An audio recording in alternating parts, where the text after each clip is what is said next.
Welcome to Guruvarya Academy. Learn everything in simple way. Let's start today's session. Guides. तर याच्या खालचे जे काही क्वेश्चन्स आहेत, इथे आपल्याला 4 क्वेश्चन्स या न्यूज वरती विचारले गेले आहेत. तर त्यांचे आन्सर्स आता आपण पाहूया. Question number first, what is the meaning of issued, candidates and invigilators. इथे आपल्याला इश्यूड, त्याचप्रमाणे कॅन्डिडेट्स आणि इन्व्हिजिलेटर यांचा अर्थ विचारला गेला आहे. तर त्यांचा अर्थ मी तुम्हाला इंग्लिशमध्ये आणि त्याचप्रमाणे मराठीमध्ये सांगणार आहे, तो तुम्ही समजून घ्या. फर्स्ट आहे issued. Issued means to give or say something to somebody officially. एखाद्या व्यक्तीला ऑफिशियली काहीतरी सांगणं किंवा बोलणं. एखादा व्यक्ती जर एखाद्या कंपनीमध्ये किंवा एखाद्या ऑफिसमध्ये काम करत असेल तर त्याला काहीतरी सांगणं, औपचारिक पद्धतीने सांगणं म्हणजेच इश्यू करणं असतं. Second, candidates. कॅन्डिडेट्स म्हणजे उमेदवार. तर कॅन्डिडेट म्हणजे काय? A person who makes a formal request to be considered for a job or wants to be elected to a particular position. असा उमेदवार किंवा अशी व्यक्ती जी एखाद्या नोकरीसाठी किंवा एखाद्या परीक्षेसाठी किंवा एखाद्या पदासाठी नम्रपणे विनंती करते. थर्ड, इन्व्हिजिलेटर्स. इन्व्हिजिलेटर म्हणजे पर्यवेक्षक. जी व्यक्ती जी की एक्झाम कंडक्ट करणार आहे तिला इन्व्हिजिलेटर असं म्हटलं जातं. अँड एक्झाम इन्व्हिजिलेटर, एक्झाम प्रोटेक्टर और exam supervisor is someone who is appointed by the examination board. जे की एक्झामिनेशन बोर्डद्वारे नियुक्त केलेली व्यक्ती असते, जी आपली परीक्षा घेणार असते, त्यांना क्वेश्चन नंबर सेकंड आहे, who is conducting the test. परीक्षा कोण घेत आहे? आणि याचं उत्तर आहे, Shivam institute of innovative technology Bengaluru is conducting the test. जी काही शिवम इन्स्टिट्यूट आहे बेंगलुरू मधली ती ही परीक्षा घेत आहे. Question number third, discuss the following in groups of 4 or 5. इथे तुम्हाला 4 ते 5 जणांच्या गटामध्ये चर्चा करायची आहे आणि इथे आपल्याला छोटे छोटे प्रश्न दिले गेले आहेत, ते आपण पाहूया. Question A, why is closed footwear, shoes or socks not allowed in the examination hall. का बरं बंद असलेले बुटे, सँडल्स, चपला किंवा मोजे हे परीक्षागृहामध्ये आणण्यासाठी आपल्याला मनाई केली गेली आहे. आणि याचं उत्तर आहे, because closed footwear like shoes and socks can hide cheats or copies, so they are not allowed in the examination hall. हे जे काही बंद असलेले फुटवेअर असतात त्यांच्यामध्ये आपण सहजपणे किंवा विद्यार्थी जे काही कॉपी करणारे विद्यार्थी असतात ते सहजपणे कॉपीज ठेवू शकतात, चिठ्ठ्या ठेवू शकतात किंवा सहजपणे कॉपी करू शकतात, म्हणून ते परीक्षेच्या हॉलमध्ये आणण्यासाठी मनाई करण्यात आली आहे. Next question B, why has the institute not allowed electronic gadgets in the hall. ह्या संस्थेने जे काही इलेक्ट्रिक उपकरणे आहेत, इलेक्ट्रॉनवरती म्हणजेच विजेवरती चालणारी जी काही उपकरणे आहेत त्यांना देखील एक्झामिनेशन हॉलमध्ये आणण्यासाठी का बरं मनाई केली आहे? आणि याचं उत्तर आहे, electronic gadgets can store copy or can be used for cheating, so electronic gadgets are not allowed in the hall. तर पहा, हे जे काही इलेक्ट्रॉनिक उपकरणे आहेत त्यांच्या मदतीने त्याच्यामध्ये वेगवेगळ्या प्रकारच्या कॉपीज स्टोअर केल्या जाऊ शकतात. त्याचप्रमाणे ते जे काही कॉपीज आहेत त्यांचं ट्रान्सफर देखील याच्यामध्ये होऊ शकतं, म्हणून इलेक्ट्रॉनिक गॅजेट्स इथे आणण्यास मनाई केली गेली आहे. Next question C, what other measures can be taken to prevent copy. Copy रोखण्यासाठी कोणते कोणते मेजर्स, कंट्रोल मेजर्स म्हणजे कोणते कोणती काळजी आपल्याला इथे घेतली गेली पाहिजे असं विचारलं गेलं. आणि याचं उत्तर आहे, other measures can be taken to prevent copy are as follows. First, the examination should be conducted strictly. Second, the examination should be taken under watch of CCTV. Fourth question, why is this news published in newspaper. ही बातमी newspaper मध्ये का बरं छापली गेली? आणि याचं उत्तर आहे, to aware students about the rules of examination and which rules they have to follow it will be understand to them clearly. जे काही विद्यार्थी ही परीक्षा देणार आहेत किंवा त्याचप्रमाणे जे विद्यार्थी वेगवेगळ्या परीक्षांना सामोरे जाणार आहेत त्यांच्यामध्ये जागृती व्हावी किंवा त्याचप्रमाणे कोणते नियम परीक्षांसाठी पाळावे लागतात हे विद्यार्थ्यांना समजावं यासाठी ही न्यूज पेपरमध्ये दिलेली आपल्याला पाहायला भेटते. तर इथे आपली ए न्यूज संपते. तर या न्यूज वरती डिपेंडेंट जे काही क्वेश्चन्स होते ते देखील आपण आता पाहूयात. First, guess the meaning of most highly paid revealed sign films. इथे आपल्याला काही शब्दांचे अर्थ शोधायचे आहेत. पहिला शब्द आहे मोस्ट हायली पेड, म्हणजे खूप मोठ्या प्रमाणामध्ये पैसे दिली जाणारी. एखादं काम करण्यासाठी तिला सर्वापेक्षा जास्त किंमत जर देत असेल तर ती व्यक्ती मोस्ट हायली पेड असते. प्रत्येक क्षेत्रामध्ये प्रत्येक व्यक्तीची व्हॅल्यू हे वेगवेगळी असते. ज्या पद्धतीचं काम किंवा ज्या पद्धतीची क्वालिटी त्या कामाची असते त्या पद्धतीचं पेमेंट त्या व्यक्तीला दिले जातं. तर ही जी काही न्यूज आपण त्या ऋतिकाबद्दल पाहिली ती बॉलिवूडमधली सगळ्यात जास्त पेइंग करणारी ॲक्ट्रेस होती. नेक्स्ट आहे revealed. To make something known that was secret or unknown before, म्हणजे प्रकट करणे किंवा उघड करणे. साइन फिल्म्स म्हणजे to be ready to do film officially, औपचारिकरित्या चित्रपट करण्यास तयार असणे म्हणजेच फिल्म साइन करणे. इथे आपला दुसरा प्रश्न आहे what words are used for the following in the news items. खालील शब्दांसाठी न्यूज मध्ये कोणते शब्द वापरले गेले आहेत. फर्स्ट ए आहे फिल्म इंडस्ट्री, आणि त्याचं जे काही वर्ड त्याच्यासाठी स्पेसिफिक यूज केला गेला आहे तो आहे बॉलिवूड. नेक्स्ट आहे something on which a lot of money is spend, अशी एखादी गोष्ट की ज्याच्यावरती खूप मोठ्या प्रमाणामध्ये पैसा खर्च करण्यात आला आहे, आणि याच्यासाठी वापरला जाणारा शब्द आहे highly paid. Next question third, guess why ant is a big budget movie. तर्क करा की ऋतिकाची जी काही शेवटची मूवी बनणार होती अँट ती बिग बजेट मूवी का बरं असेल, आणि याचं उत्तर आहे ant is a big budget movie because the expense of the movie should be high of production, costumes, artist and the arrangements etcetera. तर ही जी काही अँट मूवी आहे त्याचे जे काही खर्च आहेत, प्रोडक्शनचे खर्च असतील किंवा वेगवेगळे वस्त्र असतात त्यांचे खर्च असतील, वेगवेगळ्या कलाकारांचे खर्च आणि वेगवेगळ्या अरेंजमेंट्स करण्याचे जे काही खर्च असतील ते जास्त असतील, म्हणून अँट ही बिग बजेट मूवी बनली असेल.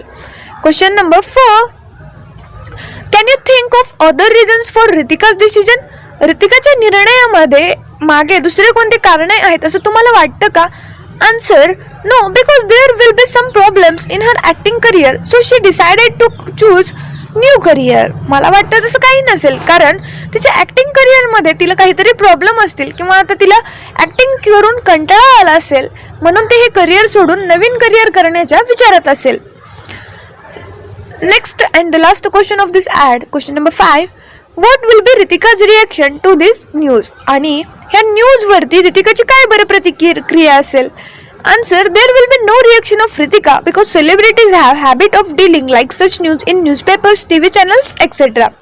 तर या बातमीवरती ऋतिकाची कोणतीच प्रतिक्रिया नसेल, कारण जे काही सेलिब्रिटी लोक असतात त्यांना अशा सर्व कंडिशन्समधून जाण्याची किंवा त्यांच्यासोबत डील करण्याची सवय अगोदरपासून झालेली असते. त्यांच्याबद्दल अशा बऱ्याचशा चुकीच्या, खोट्या, खऱ्या ज्या काही बातम्या आहेत त्या सतत पेपरमध्ये आणि त्याचप्रमाणे न्यूजवरती देखील दाखवल्या जातात. त्यामुळे ऋतिकाची इथे कोणतीच प्रतिक्रिया नसणार आहे. तर याचे जे काही क्वेश्चन्स आहेत ते आता आपण पाहूयात.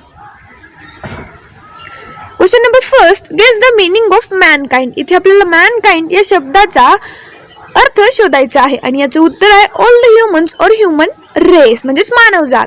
Question number second, which words or phrases in the news refer to the earth. कोणते शब्द किंवा वाक्य ही जी काही बातमी आहे ती पृथ्वीशी संबंधित आहे हे सांगते, आणि याचं उत्तर आहे world and planet are the words in the news refer to the earth. जे काही जग आणि प्लॅनेट म्हणजेच ग्रह हे शब्द ही बातमी पृथ्वीच्या संबंधित आहे हे सांगत असते. Question number third, which of the following problems do you believe is the most serious. खालीलपैकी कोणती प्रॉब्लेम ही खूप घातक असू शकते किंवा खूप सिरियस असू शकते असं आपल्याला विचारलं गेलं, आणि याचं उत्तर आहे ए क्लायमेट चेंज म्हणजे वातावरणातील जो काही discuss the following statements with the help of your teacher. इथे आपल्याला काही स्टेटमेंट्स दिले गेले आहेत आणि ते स्टेटमेंट्स आपल्याला आपल्या शिक्षकांच्या मदतीने चर्चा करायची आहे. तर ते स्टेटमेंट्स कोणते कोणते आहेत पाहूया. पहिलं स्टेटमेंट आहे we have the technology to destroy the planet on which we live. आपण ज्या ग्रहावरती राहतो त्याला नष्ट करण्यासाठी आपल्याकडे तंत्रज्ञान आहे. Next, we will have build colonies amid the stars. आपण कदाचित भविष्यामध्ये आपल्या वसाहती ह्या ग्रहांवरती बांधू शकतो. नेक्स्ट आहे right now we have only one planet. पण आता सध्याच्या परिस्थितीला आपल्याकडे एकच ग्रह आहे, तो म्हणजे पृथ्वी. तर या विषयावरती किंवा या स्टेटमेंट्सवरती तुम्हाला तुमच्या टीचर सोबत डिस्कशन करायचं, चर्चा करायची आहे. Next question number 5. Professor Hawking wrote about the problems in the Guardian. Why it is given as news in other papers? तर जे काही प्रोफेसर स्टीफन हॉकिंग होते यांनी हा लेख गार्डियन याच्यामध्ये लिहिला होता.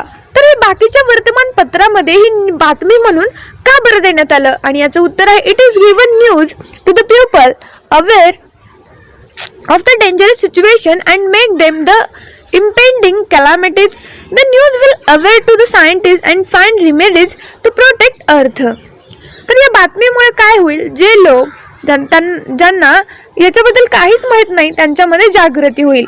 आणि त्याचप्रमाणे जे काही वेगवेगळे सायंटिस्ट वेगवेगळ्या विषयांवरती संशोधन करत असतात त्यांना देखील समजेल की आपल्याला यासाठी काहीतरी उपाय करावा लागणार आहे. तर इथे आपली सी न्यूज संपते. पहा, इथे आपल्याला काही क्वेश्चन्स दिले गेले आहेत आणि ते क्वेश्चन्स आपल्याला सॉल्व्ह करायचे आहेत. क्वेश्चन नंबर फर्स्ट आहे guess the meaning of flock and followers. इथे आपल्याला फ्लोक आणि फॉलोअर्स यांचा मीनिंग शोधायचा आहे आणि याचं उत्तर आहे फ्लोक म्हणजे गर्दी किंवा गोळका, to gather together in large number. Second आहे फॉलोअर्स म्हणजे अनुयायी, person who support and admire particular person any priority. दुसरा प्रश्न आहे why is there a question mark in heading. इथे हेडिंग मध्ये क्वेश्चन मार्क का बरं दिला गेला आहे? कारण जो काही रिपोर्टर आहे त्याला सुद्धा खात्री नसेल की खरंच बाबा ही न्यूज खरी आहे का. Answer the reporter himself doubtful about the contents of the news. He has given news but left it to the people to decide believe it or not to believe it. Question third, which part of the news is reliable, which part may not be reliable, how do we learn that? या बातमीचा कोणता भाग हा सत्य आहे किंवा वास्तविकता आहे, कोणता भाग अवास्तविकता आहे ते आपण कसं शिकलं पाहिजे? आणि याचं उत्तर आहे the news that people are flocking near Ambegaon for a special powder seems to be reliable news because no one that even today many all literate and important people believe in such news and keep faith in miracle. The news that Mary Baba's special herbal powder cures all sorts of diseases not to be reliable news. This we know from Dr. Karnik's statement that the number of patients in Ambegaon Civil Hospital has increased in the last few weeks. Question 4 आहे will Mary Baba and his follower like the news? मेरी बाबा आणि त्याच्या अनुयायांना ही बातमी आवडेल का? आणि याचं उत्तर आहे they will not like the news because the news could raise question and doubts among the people. They might protest and oppose this news. त्या लोकांना ही बातमी मुळात अजिबात आवडणार नाही. तर ते लोक या बातमीवरती बरेचसे प्रश्न विचारतील, बरेचसे शंका विचारतील आणि त्या विरोधात ते आंदोलन देखील करतील. Question number 5, what should you do when you fall ill. जेव्हा तुम्ही आजारी पडता तेव्हा तुम्ही काय करता? याचं उत्तर आहे if I fall ill I must go to my family doctor. मी माझे जे काही फॅमिली डॉक्टर आहेत त्यांच्याकडे जाऊन माझं रेग्युलर चेकअप करून घेत असते.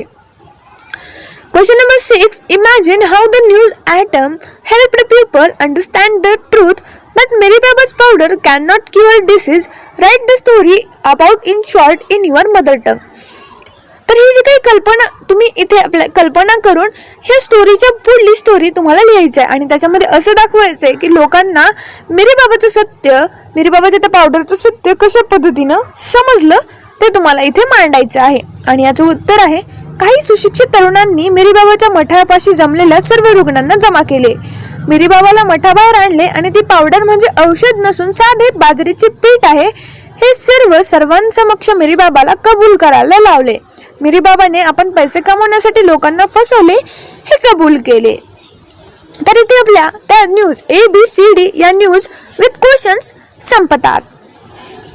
तर या न्यूज अनालिसिसचा इथे छोटासा वर्कशॉप आपल्याला दिला गेला आहे, तो आपण कंप्लीट करूया. त्याच्यामधला फर्स्ट आणि लास्ट क्वेश्चन आहे, write your own impressions about the news items given in ABCD in the table below. इथे आपल्याला एक टेबल दिला गेला आहे आणि त्या टेबलमध्ये तुम्हाला त्या न्यूज बद्दल काय वाटतं किंवा ती न्यूज खरोखर आहे का ते तुम्हाला त्या टेबलमध्ये सांगायचं आहे. आणि इथे फर्स्ट ऑफ ऑल कॉलममध्ये आपल्याला न्यूज आयटम्स दिले गेले आहेत. त्याचप्रमाणे ती न्यूज गुड न्यूज आहे की बॅड न्यूज किंवा रिलायबल आहे की अनरिलायबल आहे, इंटरेस्टिंग आहे अनइंटरेस्टिंग आहे किंवा बोरिंग आहे किंवा ऑदर आहे असं आपल्याला इथे कंप्लीट करायचं आहे. फर्स्ट ए न्यूज जी आहे ती गुड न्यूज आहे आणि ती रिलायबल न्यूज आहे. त्याचप्रमाणे ती नेक्स्ट सेकंड न्यूज आहे B, ही बॅड न्यूज आहे आणि पण ही रिलायबल न्यूज आहे आणि त्याचप्रमाणे ही न्यूज इंटरेस्टिंग भासते.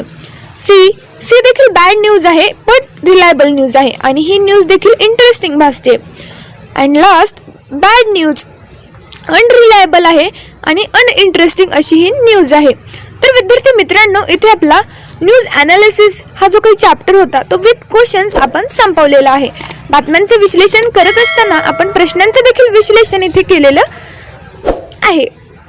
तर याप्रमाणेच पुढील चॅप्टर्सचे आणि पोएम्सचे व्हिडिओ पाहण्यासाठी तुम्हाला आमच्या चॅनलच्या प्लेलिस्टमध्ये जावे लागेल.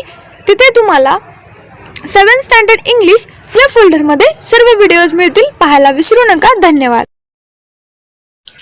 Thanks for watching video. जर तुम्ही आमच्या चॅनलला सबस्क्राईब केलं नसेल तर लगेच सबस्क्राईब करा आणि बाजूला असलेल्या बेल आयकॉनवर क्लिक करा, म्हणजेच तुम्हाला आमच्या नवीन व्हिडिओचे अपडेट भेटतील. आणि शेअर करायला विसरू नका, कारण जशी तुम्हाला मदत झाली तशी इतरांना पण होऊ द्या. Thank you everyone.